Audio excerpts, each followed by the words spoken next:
Okay. My name's Sarah, and I did my senior internship at Strong Hospital as well. There they have one full-time staff interpreter, which is my mentor Nathan, four part-time staff, and around 30 other interpreters that are sort of on call as needed. So I probably observed up to 10 different interpreters and worked with 10 different interpreters overall. It's a hospital. There's a picture of me, Lauren's mentor, Patty, and I again. Underneath it is our cozy, cramped little office. Above that is, this week we tested out video relay interpreting, so another interpreter, John, and I were there for backup, so that's Kim on the screen interpreting, and the patient was there as well. That's Lauren and I being weird in the office, like normal. And there's, underneath that is Kim in her office, where we would sometimes sit and debrief and sort of vent. And then in the middle is an in case of emergency kit with a diaper in it that they hung up as a joke, and we fortunately made it through without having to break it open.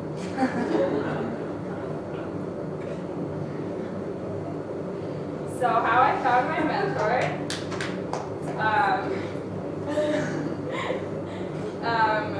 He's just laughing because he couldn't find a picture of himself to give me, and that's what he came up with.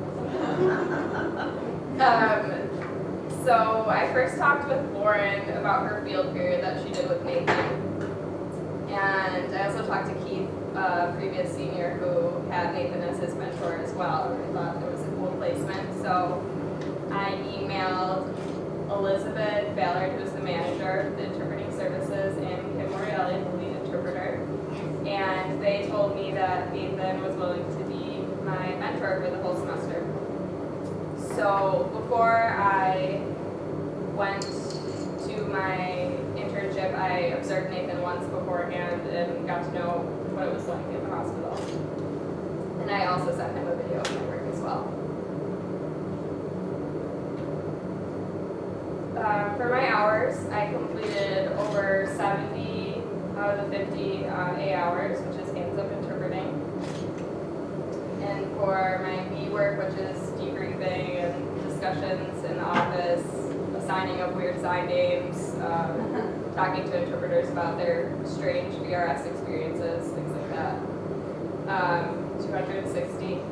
And then my C work was 74 hours of observations with over 400 altogether.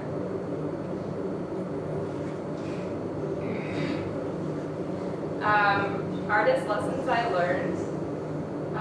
Some of these are similar to Lauren, so sorry if I'm repeating.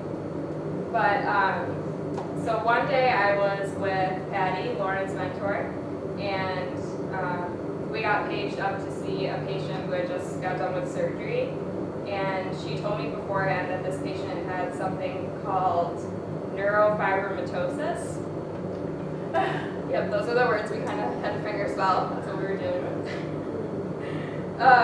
So, meaning she has brain tumors and tumors that cover her spine, and she's dealt with it since she was born. So this operation was to remove one of the bigger tumors on her brain.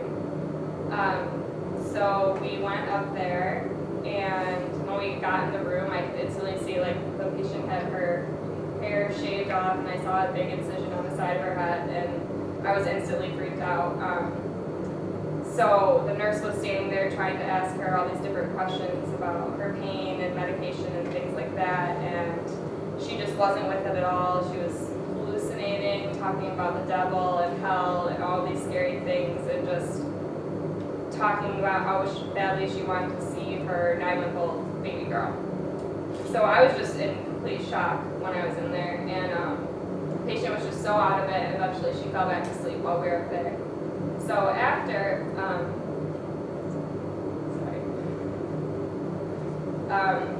the patient's mom was in the room, and she sort of just opened up to Patty and was talking about her experiences and how she's had 23 different surgeries with her daughter, and basically she's only going to live like another month because the surgery failed.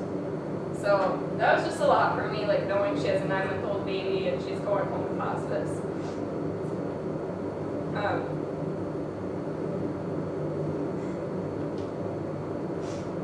So, good thing I have to put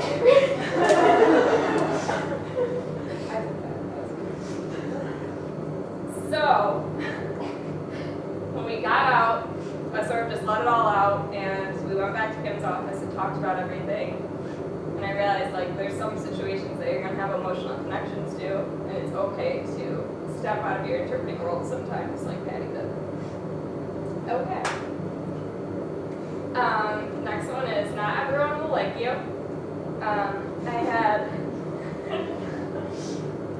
I went to an appointment with Nathan, and it was a nutrition appointment, and I guess I must have missed class the day that we learned all these different food signs because I hardly know any. And so he's talking about all these different foods and finger spelling and all these different specific things, and I kept missing things. And he started, Nathan kept helping me a few times, and the patient started to lose his trust in me. So he kept looking over at Nathan and sort of like sarcastically, like, is she getting it? So I just started, like, my self-esteem kept getting lower and lower, and I made it through the whole appointment, but he just kept signing to me like I was a child and just wasn't being very nice about it. So after that, my self-esteem was just sort of shot, and I just realized you just have to brush it off, and not everyone's going to like you. Okay, and then how to interpret things you don't understand.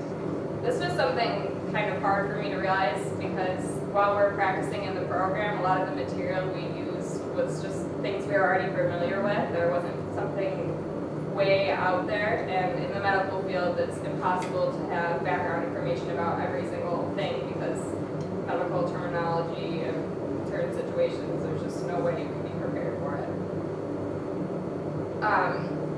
So I just learned how to sort of work through that, and maybe even if you're not understanding what you're signing, the patient understands, so it's okay. And I learned how to ask questions in the right way to clarify and to make the interpretation better. And then lastly, know your limits. This is similar to Lauren's story where this woman was getting a tube inserted into her side that goes into her kidney, and it's a really painful procedure, which I really wasn't aware of. And I went up with Kim, and I was so excited to go in the operating room. I had it all dressed head to toe, I had a vest on and all that, and I went into the operating room, and they started the procedure, and the woman just started screaming at the top of her lungs. And she was just in excruciating pain, telling them to stop and telling them that it hurt so bad. And all of a sudden, I just got white and I was cold and sweating, and I felt like I was going to pass out. And I got so dizzy and I had to leave the room. So I learned that was something I couldn't handle. Okay, best memories. First one was practicing with Will. So certain appointments have like standard paperwork or questions that the doctor or interviewer will ask. So sometimes the staff would get copies of the paperwork so we can practice interpreting them. So one day an interpreter, John, brought back a paper called a mental status exam. And this is something that the doctors used to check in with psychiatric patients. So the questions are things like, what day of the week is it? Or if you had $100 and you buy apples for $3 and a bike for $20, how much do you have left? Just simple questions like that. So the staff thought it was a good idea for us to practice with Will. So, I got all ready and I was sort of nervous and I was acting like a nice formal interpreter, and all of a sudden Will started acting like a psych patient and drooling, looking up and twitching and acting completely crazy. So that's something I'll never forget. The next one is getting compliments from patients. So this one patient, I've interpreted several of her physical therapy appointments, and her last physical therapy appointment I went to, at the end she was like, I really enjoyed working with her. She was saying this to John, the interpreter I was with. I really enjoyed working with her. She's a great person. I know she's going to be a great interpreter.